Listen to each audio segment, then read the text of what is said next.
What it do? Welcome to my YouTube channel. Please don't forget to like, subscribe, and yeah, guys, let's get going. So today, guys, we're doing something different. So we'll be discussing CLAP011 preparatory session of exam. We want to get our minds going so that we can bang that exam. So yeah. So what we're gonna do is that today we're gonna deal with the first question, and then on the next video we're gonna deal with question 2, so that we can just ease a little bit, and not get everything all together in pressure. So yeah, let's get going. So now you'll notice that question 1.9 says define the following, whereby you asked to define what is a legal subject, and you take into account that when you define legal subject, also know as to what is a legal object, and then rights, content, and example, and beginning of legal subjectivity, and yeah, the fourth question, the fifth question. So let's get it going. So yeah, so with regards to the first question, you being asked as to what is a legal subject and what is a legal object. So you will take into cognizance as to that a legal subject, obviously it is any entity in which in this entities they have rights, duties, and capacity, you understand. So an example that I can give period to legal subjects can be me and you. We are legal subjects because rights can be conferred upon us, you understand me, duties can be conferred upon us. But then when coming period to legal objects, these are anything in respect of which us, the legal subject, can have rights and duties upon. So an example that I can give you is any object which have economic value. Now, as a legal subject, I can have what? Rights upon what? Certain legal objects. So that is how you needed to go about the first one. So with the second one now, you're being asked as to define rights and the content and the example of this rights. So with regards to this thing, know as to what are rights and know as to everything period to rights. So with regards to right, you do know as to that rights concerns a dual relationship, right? So bearer of this rights are what? A legal subject, right? So you need to know the relationship between the rights and the corresponding obligations, and you'll notice that it makes sense to speak about the rights if it does not operate about what? Against other legal subjects. So those are pertaining to aspect resulting rights that you need to know. And then beginning of legal, when coming period to beginning of legal capacity, legal subject, we dealt about this. This is straightforward. You do know as to that legal subjectivity begins upon what? Upon birth, right? Therefore, this means that failure for birth to come into place or to result, this means that legal subjectivity automatically does what? Automatically failed. There are certain requirements that a person needs to meet in order to do what? In order to qualify in being called a legal subject. So those are what? Those are circumstances which you need to state so that you can secure those marks. Be straightforward.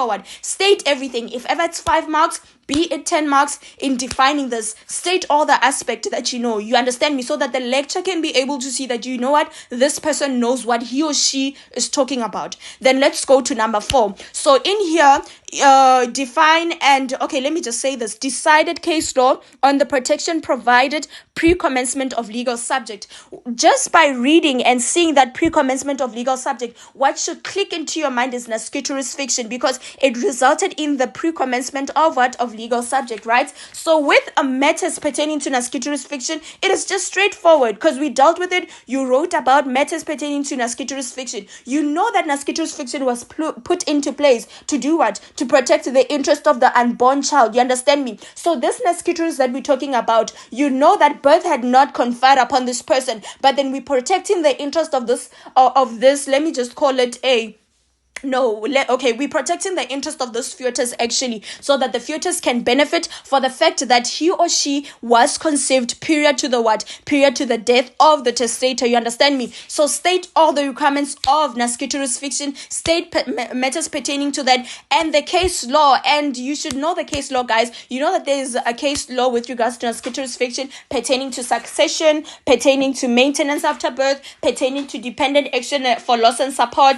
And you do know that in the Chisholm East Rand versus Property Mines, what's this? The decision, the judgment actually, it was denied as to that we cannot say that the child is supposed to gain or be protected by the aspect of nasciturus fiction, because we are not sure as to that those injuries that had acquired upon the child had been resulted with regards to the what? With the third party. You understand me? So you need to prove beyond reasonable doubt. So proving beyond reasonable doubt, nasciturus fiction has nowhere to get in there. So don't focus focus on that case, but instead focus on the case that was provided under succession, right? So yeah, that's all that you need to know. And then end of legal subjectivity, also straightforward. You do know as to that legal subjectivity ends upon what? Upon death. And there are exceptions to this, whereby exceptions to this are instances like fideocommissary. You learn about that soon when you indulge in your third level. And also factors pertaining to presumption of death. Those are exceptions where end of legal subjectivity can come into play. So that's it for the first question. So we'll be discussing the second question, which is question 2, on the next video. Please don't forget to like, don't forget to subscribe, and yeah guys, let's just get going and share some question papers together, and just get the preparatory vibe going so that we can bang this exam. So yeah, sorry for taking you back. Can you please go to the question of rights, content, and example? So here you are, you're going into an exam. You've been asked a question about the right content and the types of example pertaining to rights for 12 marks. So this is how you need to answer such a question. So first thing, you relate to what I've taught you guys. You explain as to what are rights. You understand me? And then you focus on the 3 types of right, although we have 4 types of right, right? So rights pertaining to the law of persons are 3. We have a real right, a personal right, and we have a personality right. So in the context of this right, you'll notice that a real right, its context are those of which you acquire ownership upon. You understand me? So an example that I can give is a car and furniture. You'll notice that when you purchase or have a car or have a furniture, you acquire ownership in the sense of having real rights upon that specific thing you have ownership upon. You understand me? And then due to personal right, this is instances whereby you have personal right upon a performance which you made, such as an example can be given as to signing a contract. That certain contract of which you have entered into, you understand me, you've made performance unto it, which is why performances can be seen as a content unto a personal right. You understand me? So just by entering into a contract and signing it, which is a performance, you automatically acquire personal right unto that specific thing that you have contractualized yourself upon. You understand me? So with regards to personality right, this is where you make a personal property. You understand me? So we are concerned with examples such as like reputation. So this is all as to matters pertaining to rights that you guys need to take into cognizance of. So sorry for doing this at the end of the video, but then anyway, please don't forget to like, subscribe, and comment, and that's it for now. Bye.